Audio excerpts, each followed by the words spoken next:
अस्तगफिरुल्लाह। इस वीडियो को अंत तक अकेले में देखना गलतफहमी एक बीमारी की तरह है जो किसी भी अच्छे भले रिश्ते को खराब कर देती है। पहले यह रिश्ते में कड़वाहट लाती है और फिर दूरियां बना देती है। आज का वीडियो आपके लिए बहुत खास है। वीडियो को मुकम्मल जरूर देखे। लड़की बयान करती है, मेरे अब्बा का बिरयानी का ठेला था। वह एक बड़ी देग में बिरयानी पकाकर ले जाते और वह आधे घंटे में ही बिक जाती थी क्योंकि वह बहुत मशहूर थी। मगर हैरत की बात यह थी कि हमने आज तक बिरयानी खाई तक न थी और अब्बा से कोई खूबसूरत औरत अगर बिरयानी लेने आती तो अब्बा एक शॉपर में डालकर उन्हें मुफ्त पकड़ा देते और जब बची हुई बिरयानी घर लेकर आते तो अम्मा को सख्ती से मना कर देते कि ख्याल करना कोई घर की लड़की ये चावल ना खा ले। एक रात बहुत भूख से आंख खुली तो फ्रीज से निकालकर मैंने बिरयानी खा ली, लेकिन अगले लम्हे ही मैं जमीन पर गिरकर बेहोश हो गई और जब आंख खुली तो यह देखकर रूह फनाह हो गई कि मैं तो। दोस्तों, आगे क्या हुआ, यह दिलचस्प कहानी सुनने के लिए हमारे साथ आखिर तक जुड़े रहिएगा। आइए आगे बढ़ते हैं। मेरा ताल्लुक एक मिडिल क्लास फैमिली से था। मेरे अब्बा का बिरयानी का ठेला था। अब्बा रोजाना सुबह बड़ी सी देग में बिरयानी पकाकर एक रेडी पर रखकर ले जाते थे और ज्यादातर एक आध घंटे बाद अब्बा की वापसी हो जाती है क्योंकि अब्बा की बिरयानी आधे घंटे में ही बिक जाती थी। क्योंकि यह बिरयानी बहुत मशहूर थी और इसके जायके की धूम दूर दूर तक थी, मैंने शुरू से ही अब्बा का यह मामूल देखा हुआ था कि वह सुबह सुबह एक देग में बिरयानी पकाते और फिर उसे रेडी पर रख कर ले जाते। मैंने कभी इस चीज पर गौर नहीं किया था क्योंकि यह सब कुछ मैं बचपन से देख रही थी। एक दिन जब मैं कॉलेज से वापस घर गई तो घर में खाना नहीं पका था। मैंने अम्मा से कहा, खाना नहीं है तो मुझे बिरयानी ही डाल दें, मुझे बहुत भूख लगी है। और उस दिन मैंने सोचा कि मैंने आज तक अब्बा की देग की बिरयानी तो खाई नहीं है, क्योंकि जब भी मैं बिरयानी को कहती अब्बा घर में खुद बनाकर देते और वाकई वो बहुत मजे की होती थी। मैंने कभी गौर ही नहीं किया कि जो देग अब्बा बेचने के लिए बनाकर लेकर जाते हैं उससे कभी भी हमारे घर में बिरयानी नहीं खाई गई। मुझे इसकी वजह का इल्म तो नहीं था, लेकिन जब अम्मा ने मना किया कि वह बिरयानी तुम नहीं खा सकती, मैं तुम्हें कुछ और बना देती हूं, तो मुझे बड़ी हैरत हुई कि वह बिरयानी जो पूरा शहर खाता है वह मैं क्यों नहीं खा सकती, या वह हमारे घर में क्यों नहीं खाई जा सकती। यही सवाल जब मैंने अम्मा से किया तो माँ ने मुझे डांट कर चुप करवा दिया। मुझे डांटते हुए कहा कि वह तो ठंडी हो गई है, बासी हो गई है, तुम रहने दो, मैं तुम्हें ताज़ा कुछ बना देती हूँ। उस वक्त तो मैं खामोश हो गई, लेकिन अब मुझे तजस्सुस होने लगा कि बिरयानी में ऐसा क्या है जो घर में नहीं खाई जा सकती। क्या मेरे माँ बाप मुझसे कुछ छुपा रहे हैं? क्या कुछ ऐसा है जो कि मुझे मालूम नहीं है? इस तरह के बहुत से सवाल मुझे तंग करने लगे और मैं उनके जवाब हासिल करने का फैसला कर लेती हूँ। इसके बाद से मैंने अब्बा पर नजर रखना शुरू कर दी, लेकिन हमेशा मेरे जागने से पहले अब्बा देग पका चुके होते, या जिस दिन दोपहर को उन्होंने जाना होता तो मेरे कॉलेज जाने के बाद पकाना शुरू करते। और मुझे भी समझ ना आई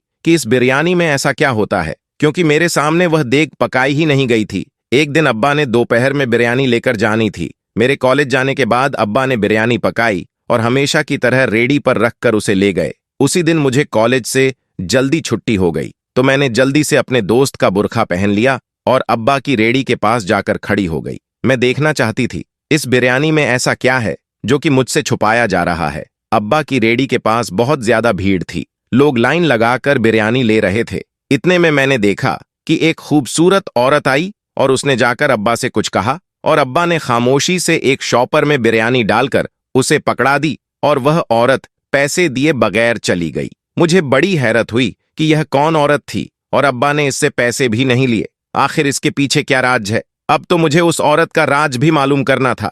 मैं अभी यही सोच रही थी कि एक और औरत आई और अब्बा ने उसे भी बिरयानी डालकर शॉपर पकड़ा दिया और उससे भी पैसे नहीं लिए। मुझे लगा कि जो भी खूबसूरत औरत आती है अब्बा उसे मुफ्त में बिरयानी दे देते हैं। मुझे अब अपने अब्बा पर गुस्सा आने लगा कि घर में जवान बेटी है और यह बाहर खूबसूरत औरतों को देखकर उन्हें मुफ्त बिरयानी खिला रहे हैं, और बिरयानी भी ऐसी जिसको घर की औरतों को खाने नहीं दिया जाता। ये सब क्या था? क्या वाकया ही मेरा बाप एक बुरे किरदार का इंसान था, या फिर ये बिरयानी कुछ खास थी जिसमें कुछ मिलाया गया था? क्या मेरी अम्मा भी इन सब में शामिल थीं? मेरे अंदर का तजसूस जाग गया था और मुझे अब इन सब के बारे में मालूम करना था। दिन गुजरते गए और मुझे अभी तक इस राज का कोई सुराख न मिला था। अब तो ये रोज होने लगा था कि अब्बा बची हुई बिरयानी घर नहीं लाते थे, इसलिए मैं उसे खाकर भी अंदाजा नहीं लगा सकती थी और अब्बा के ठेले पर मैं रोज रोज नहीं जा सकती थी, क्योंकि मेरे बोलते ही अब्बा पहचान लेते और रोज रोज कॉलेज से जल्दी आना भी मुश्किल था।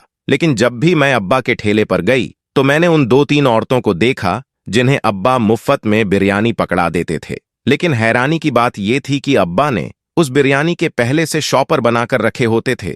मुझे इंतहा गुस्सा आता है इस मंजर को देखकर। आखिरकार एक दिन मैंने एक औरत का पीछा करने का फैसला किया और दबे पांव उस औरत के पीछे चल दी। मैंने देखा कि वह औरत एक बहुत बड़ी कोठी में दाखिल हो गई है और इतनी आलीशान कोठी देखने के बाद मुझे हैरत होने लगी कि अब्बा का इस औरत के साथ क्या ताल्लुक हो सकता है। क्या यह औरत सिर्फ अब्बा की बिरयानी लेने के लिए इतनी दूर आती है? मैं वापस घर आ गई और ऐसी ही मजाक में वालिदा से सवाल किया कि क्या अब्बा का किसी से कोई ताल्लुक है? तो अम्मा ने मुझे सख्ती से टोक दिया कि अपने बाप के बारे में ऐसा नहीं सोचते।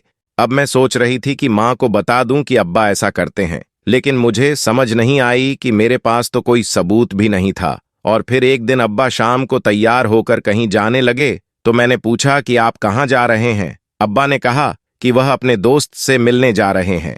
मैंने पूछा कि किस तरफ जाना है आपको? मुझे भी अपने दोस्त की तरफ जाना था, तो मुझे साथ ले जाएं। तो अब्बा ने जिस इलाके का नाम लिया वह सुनकर मेरे पांव के नीचे से जमीन निकल गई, क्योंकि अब्बा ने उसी इलाके का नाम बताया जहां पर उस औरत का घर था जिसका मैंने पीछा किया था। अब तो शक की गुंजाइश ही नहीं रही थी कि अब्बा का उस औरत से कोई ताल्लुक है। मेरा दिल किया कि अब्बा को झंझोड़ कर कहूं कि इस उम्र में औरत से ताल्लुक रखते हैं, लेकिन मैं खामोश रही और अब्बा उस औरत से मिलने चले गए। मुझे अब्बा की हरकतें दिन ब दिन अलग अलग लगने लगीं और अब्बा से मेरी नफरत में इजाफा होने लगा, जो घर में जवान बेटी के होते हुए बाहर औरतों से ताल्लुक बनाते हैं। और फिर मेरी अम्मा को क्यों पता नहीं चलता कि वह कहाँ जाते हैं? औरत तो मर्द की नजर देख लेती है, तो क्या मेरी अम्मा को मालूम नहीं होता कि मेरे अब्बा ने बाहर औरतों से ताल्लुक बना रखा है? और मुझे हैरत तो उस औरत पर भी होती, क्योंकि इतनी दूर से सिर्फ बिरयानी लेने के लिए अब्बा के पास आती थी और एक बिरयानी की प्लेट के लिए अब्बा से ताल्लुक रखा हुआ था। और सिर्फ वही औरत, क्या दूसरी औरतों के भी तो मेरे अब्बा के साथ ताल्लुकात थे? मुझे अब्बा पर शदीद गुस्सा आता कि मैं बचपन से न जाने कितनी छोटी छोटी ख्वाहिशों को यही समझकर खत्म करती रही कि मेरे अब्बा गरीब हैं, ये कैसे पूरी करेंगे। उधर मेरा अब्बा बिरयानी भी औरतों पर मुफ्त में लुटाता है, जो हमारा कमाई का वाहिद जरिया है। यह सिलसिला चलता रहा और जब कभी अब्बा बची हुई बिरयानी घर लेकर आते तो अम्मा उसे फ्रिज में रखकर ताला लगा देती ताकि मैं ना खा सकूं, और ना ही अम्मा खुद खाती। अब तो मुझे जिद हो गई थी कि मैंने बिरयानी जरूर खानी है। एक दिन अपनी एक दोस्त को कहा कि उस जगह की बिरयानी बहुत मशहूर है, तो मेरे लिए ले आना। उसे मालूम नहीं था कि वह बिरयानी वाला मेरा बाप है। वह जाकर वहां से बिरयानी ले आई, लेकिन जब उसने बिरयानी खाई तो उसे वह जायका इतना अच्छा लगा कि उसने मेरे लिए कुछ नहीं बचाया और वह सारी खत्म कर गई। मेरे पूछने पर उसने कहा कि उस बिरयानी में एक नशा था। मुझे तो याद भी नहीं रहा कि तुमने वह मंगवाई थी, मैं तो वह सारी खा गई। उसने तो यह बात मुस्कुराते हुए कही, लेकिन मुझे लगा कि वह सच कह रही है। इस बिरयानी में सच में ही नशा है। तो क्या मेरा बाप नशावर बिरयानी सारे शहर को खिलाता है? और क्या इस बिरयानी से आने वाली कमाई हलाल है? क्या मेरा बाप मुझे बचपन से हलाल खिलाता आ रहा है? मैं तो अपने बाप की नफरत में न जाने कितनी आगे तक सोच चुकी थी, और मैंने तो यह तक सोच लिया था कि मैंने अब इस चीज का सबूत लेना है कि मेरा बाप बिरयानी में नशा मिलाता है, और मुझे यह बात कानून को बतानी है ताकि मेरे बाप को सजा मिल सके। मुझे गुस्सा सिर्फ इस बात का था कि मेरा बाप दूसरी औरतों से ताल्लुक क्यों रखता है। क्या सच में ही मेरा बाप गलत था? क्या वह इस बिरयानी में कुछ मिलाता था जो घर में किसी को खाने नहीं देता था? क्या इसके बाहर की औरतों के साथ सच में ताल्लुकात थे? और अगर थे तो इन ताल्लुकात में इस बिरयानी का क्या किरदार था? और मेरा बाप कोई और काम क्यों नहीं करता था? हमेशा से ही यही ठेला क्यों लगता था? एक दिन सुबह बची हुई कुछ बिरयानी घर लेकर आए और हमेशा की तरह अब्बा ने फ्रिज में रखकर ताला लगा दिया। रात को भूख से मेरी आंख खुली तो मैंने देखा कि फ्रिज का ताला खुला हुआ था। मैंने फौरन से बिरयानी प्लेट में निकाली और गर्म करके खाने लगी। सच बात यह है कि वह बिरयानी बहुत ही मजे की थी और मुझे मालूम भी ना हुआ कि कब मैं पूरी प्लेट खाली कर गई। खाना खाने के बाद में उठी ही थी कि मुझे चक्कर आने लगे और किचन के दरवाजे तक पहुंचते पहुंचते मैं गिर गई और बेहोश हो गई। जब दोबारा मेरी आंख खुली तो मैं अस्पताल में थी और अम्मा मेरे पास थीं। मैंने मम्मी से पूछा कि मुझे क्या हुआ था, तो अम्मा ने कहा कि तुम किचन के दरवाजे में बेहोश पड़ी थीं और हम तुम्हें अस्पताल ले आए हैं। मैंने कहा कि डॉक्टर ने क्या कहा है, मुझे क्या हुआ है? तो अम्मा ने कहा कि डॉक्टर कहते हैं तुमने कोई दवाई खा ली है जिससे तुम बेहोश हो गई हो। मैंने उनको कहा कि मैंने तो सिर्फ बिरयानी खाई है, जिस पर अम्मा ने मुझे डांटा। जब मैं मना किया था तो फिर वह बिरयानी तुमने क्यों खाई? मैंने अम्मा से कहा वह बिरयानी पूरा शहर खा सकता है तो मैं क्यों नहीं खा सकती हूँ?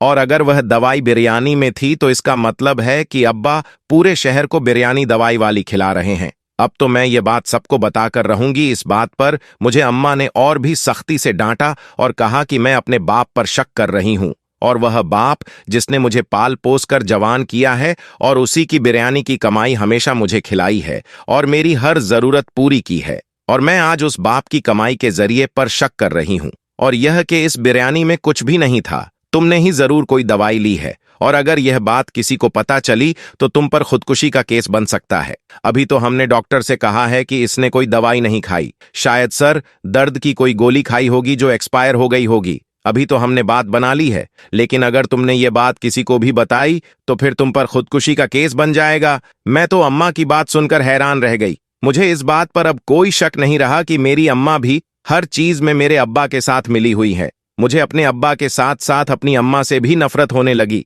लेकिन मैं अम्मा की धमकी से डर गई थी कि अगर मैंने किसी को कुछ बताया तो मुझ पर ही कोई केस बन जाएगा। कुछ दिनों बाद मैं मुकम्मल तौर पर ठीक हो गई, लेकिन अपनी अम्मा और बाप की तरफ से मेरे दिल में नफरत आ गई थी और मैं चाहती थी कि अब तो इस बिरयानी का राज मालूम करके ही रहूंगी। मैंने छुपकर अपने अम्मा और अब्बा को देखना शुरू कर दिया। वह जब भी बिरयानी पकाते तो ऐसा कुछ भी नहीं डालते थे जो कुछ अलग हो, लेकिन अगर वह उस वक्त कुछ नहीं डालते तो फिर बिरयानी में दवाई कहां से आती थी जिसने मुझे फौरन बेहोश कर दिया था। और सबसे बड़ी हैरत की बात यह है कि मैं तो बिरयानी खाते ही बेहोश हो गई थी, तो क्या बाकी लोगों को कुछ नहीं होता? और अगर लोगों को कुछ होता तो वह रोजाना क्यों बिरयानी लेने आते हैं? ऐसे बहुत से सवालात थे जिनके जवाब मुझे नहीं मिल रहे थे। मैंने आखिरकार उस औरत से मिलने का फैसला कर लिया, क्योंकि उसका घर मैंने देखा था। एक दिन मैं अपने दोस्त के घर का बहाना करके उस औरत के घर चली गई।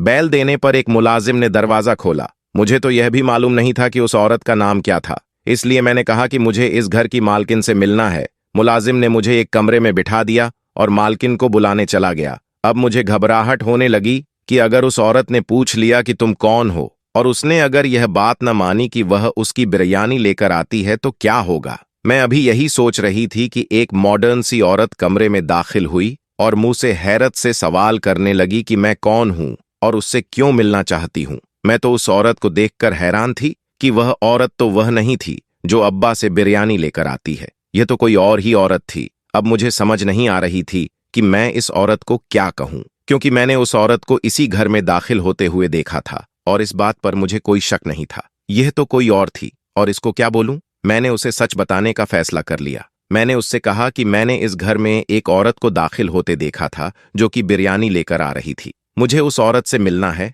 उस औरत ने कहा कि वह तो हमारी मुलाजिमा है। मैंने कहा कि मुझे उससे मिलना है। उसने मुझसे कोई और सवाल नहीं किया और ना ही मैंने कोई जवाब दिया। अब तो मुझे यकीन हो चला था कि मेरे बाबा का उस औरत के साथ कोई ताल्लुक जरूर होगा, क्योंकि वह औरत भी एक मुलाजमा थी। वाकई इतनी बड़ी कोठी की मालकिन मेरे बाप के साथ कोई ताल्लुक नहीं रख सकती। मेरी दरख्वास्त करने पर उस मालकिन ने मुझे उस औरत से मिलने की इजाजत दे दी। मैं राज जानने के सिर्फ एक कदम दूर थी और धड़कन बहुत तेज हो रही थी। आज मैं अपने बाप का राज जान लूंगी और अपने बाप की पकाई हुई इस बिरयानी का भी राज जान लूंगी। मैं खामोशी से उसका इंतजार करने लगी। वह औरत कमरे में आई तो मैंने उससे सवाल किया कि वह रोजाना बिरयानी क्यों लेकर आती है। वह हैरत से मुझसे पूछने लगी कि मुझे इस बात से क्या लेना देना है। मैं बिरयानी लेकर आऊं या ना लेकर आऊं, तो मैंने उसको बताया कि मैं उस बिरयानी वाले ठेले के मालिक की बेटी हूं और उस बिरयानी का राज जानना चाहती हूं जो रोजाना तुम लेकर आती हो। उसने खामोशी से मेरी मुकम्मल बात सुनी और मुझे अपने पीछे आने के लिए कहा। मैं उसके पीछे कमरे में दाखिल हुई तो मैंने देखा कि उस कमरे में एक औरत बैठी है जो कि बुजुर्ग है और ऐसी हरकतें कर रही हैं जैसे उसका दिमाग ही तवासन ठीक नहीं है। मैंने उससे पूछा कि यह कौन है और तुम मुझे यहाँ क्यों लेकर आई हो? मैंने तुमसे कुछ और पूछा है। तो उसने कहा कि यह औरत इस घर की मालिक की माँ है। और इसका दिमागी तवासन ठीक नहीं है। मैं इसकी खिदमत के लिए यहाँ हूँ, और तुम्हारा बाप जो बिरयानी पकाता है वह इस औरत को बहुत ज्यादा पसंद है, और वाहिद वह चीज है जो यह बगैर किसी सवाल जवाब के खा लेती है। इसके अलावा यह औरत दवाई तक नहीं लेती, इसलिए मैं रोजाना तुम्हारे बाप से बिरयानी लेकर आती हूँ और इसी बिरयानी में दवाई डालकर इस औरत को खिला देती हूँ। और तुम कह रही हो कि मेरा बाप तुमसे मिलने क्यों आता है, तो तुम्हारा बाप इस औरत को देखने आता है और मेरे से दवाई लेकर जाता है, जो कि वह गरम गरम बिरयानी में डाल देता है, जिससे उसका जायका खत्म हो जाता है। और मैं वह बिरयानी लेकर इस बुजुर्ग औरत को खिला देती हूँ। और रोजाना पैसे देने की जहां तक बात है, तो मैं रोज बिरयानी लेकर आती हूँ, इसलिए महीने बाद ही पैसे देती हूँ। तुम इतने असीम बाप की बेटी होकर अपने बाबा पर शक कर रही हो कि तुम्हारा बाप गलत है या वह नशा डालकर लोगों को खिला रहा है। उसकी बातें सुनकर मुझे खुद पर शर्मिंदगी होने लगी कि मैं अपने बाप को गलत समझ रही थी। लेकिन अभी भी बहुत से सवाल बाकी थे। वह औरतें अभी बाकी थीं जो मेरे बाप से बिरयानी लेकर जाती थीं। तो क्या मेरा बाप सारे शहर के लोगों को बिरयानी में दवाई डालकर खिलाता था? और अगर ऐसा नहीं था तो घर में मौजूद बिरयानी में कौन सी दवाई थी जो मैंने खा ली, और वह बिरयानी बाप घर क्यों लेकर आया था? अभी यह सवाल बाकी थे। अब मेरे पास एक ही रास्ता था, वह यह कि मैं सीधा सीधा अपने बाप से ही सवाल कर लूं। मैं वापस घर गई और सारे सवाल अपने बाप के सामने रख दिए। पहले तो वह मेरे सवाल सुनकर मुझे हैरत से देखने लगे। शायद उन्हें इस बात का दुख हुआ था कि मैं उनकी बेटी होकर उन पर शक कर रही हूं।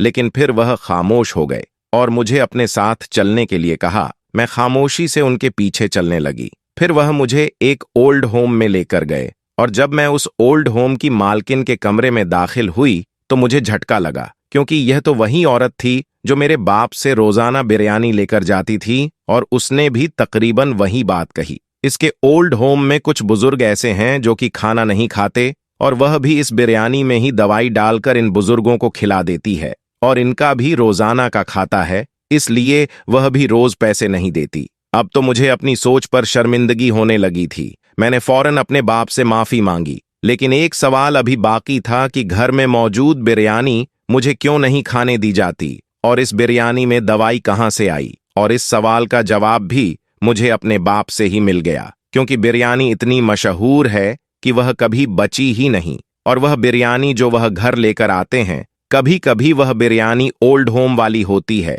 जो ये औरत नहीं लेकर जाती। और इस बिरयानी में क्योंकि दवाई मिक्स होती है, इसलिए दूसरे दिन इस बंदे को दे दी जाती है जिसके लिए बनाई जाती है। वह बिरयानी जो मैंने गलती से उस रात को खा ली थी, उस कोठी वाली औरत के लिए बनाई गई थी। अब तो मुझे समझ नहीं आ रही थी कि मैं अपने बाप से माफी कैसे मांगू। मैंने फौरन हाथ जोड़कर अपने माँ और बाप दोनों से माफी मांगी, और दोनों ने पूरे दिल से मुझे माफ कर दिया। समझ आ गई थी कि हमेशा जो आंखें देखती हैं वो सच नहीं होता। दोस्तों, कमेंट में हमें जरूर बताइएगा कि आपने इस कहानी से क्या सबक हासिल किया। उम्मीद करते हैं वीडियो पसंद आई होगी। इसे लाइक करते हुए दोस्तों के साथ शेयर करना मत भूलिएगा। जाते जाते फिर कंफर्म कर लीजिएगा कि आपने हमारा चैनल सब्सक्राइब कर रखा है। अगर नहीं किया तो फौरन सब्सक्राइब करते हुए बेल आइकन को क्लिक कर दीजिएगा, ताकि हमारे आने वाली वीडियो का नोटिफिकेशन बर वक्त आपको मिलता रहे। अपना बहुत ख्याल रखिएगा, और उनका भी जिनका कोई ख्याल नहीं रखता। आने वाली वीडियो में दोबारा आपसे मुलाकात होगी। तब तक के लिए अल्लाह हाफिज।